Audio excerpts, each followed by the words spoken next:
So in today's video I want to talk about my Ender 3. Now I've had this since about 2019.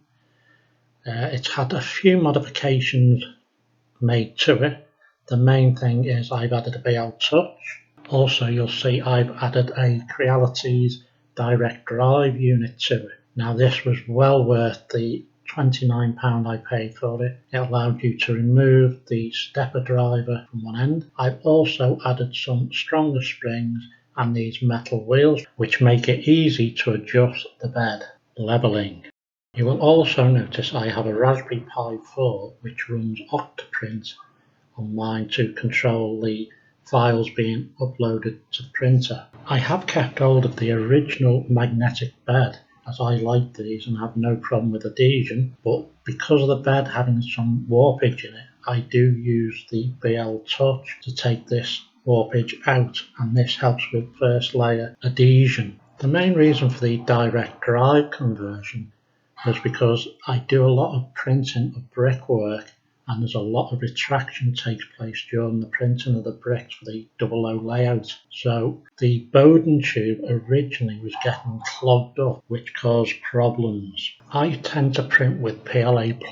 I found this works excellent for what I want to do for the layout, and it does super glue together well. And I also use vinyl weld to do my joining of my models together. The direct drive kit is quite simple to fit. It does come with the stepper motor, so you do end up with a spare stepper motor if one of your others should fail. Here you can see the old hot end because it comes as a complete kit, and the issue with the end of the Bowden tube which gets clogged up due to overheating.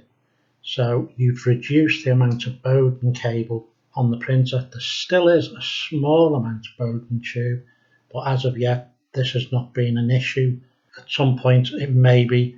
You could possibly change it for an all metal hot end if that becomes a problem. I have sometimes been printing at higher temperatures where I've had it as high as 230 degrees at the hot end. Normally I only need to print at 215, 220 for PLA+, so that didn't help with the PTFE tube. Now I have tried various types of brands of PTFE tube. I did try this all metal extruder end which has got dual drive cogs to see if that would help push the PLA through the hot end. This works up to a point, but with the bricks it still didn't stop the clogging at times. You will need to make some adjustments for your retractions within your slicer of choice, and this you'll need to experiment with to get the best results when you go over to the direct drive. This is well worth doing, and I really feel it was good value for money. The springs I don't really feel were needed at the time, but as they came with the wheels, which I was not very happy with, I put them on anyway. Sometimes I find that they get in the way while trying to adjust the bed, but it's just a case of practice. Once you've got your bed level, I don't tend to have to change it that often unless I'm a bit heavy-handed. So all in all, for the price they came in a kit. I forget exactly how much I paid for them.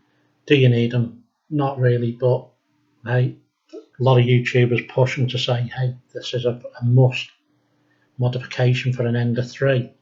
Some people say you don't really need the Raspberry Pi. Now I did find it difficult sometimes getting the SD card into the little slot on the front of the Ender 3, and for me I had a spare Pi laying around, so I felt again this was a good point to add. You can also add a camera into it so you can remotely monitor it if you wish to do so. I've tried this in the past, it does work, but at the moment I have not got a camera set up on the Ender 3 monitoring, but it can easily be done. It's another bit of software. The software is all free, you just need to pay for the Raspberry Pi, which at the moment are a little bit on the expensive side due to the difficulty getting the parts. The only thing you can see here, I've made an enclosure for it because it's right next to a door, and the door, we do get a draft coming through it, and it was affecting some of the prints. So I felt this was well worthwhile. I may yet put a perspex or a glass front on it, possibly a glass front, to make it airtight, or what more draft exclusion on it, so I could possibly look at printing ABS in the future. So hopefully this shows you what mods I've done to my printer, and hopefully that you can then see what you should be able to do with yours.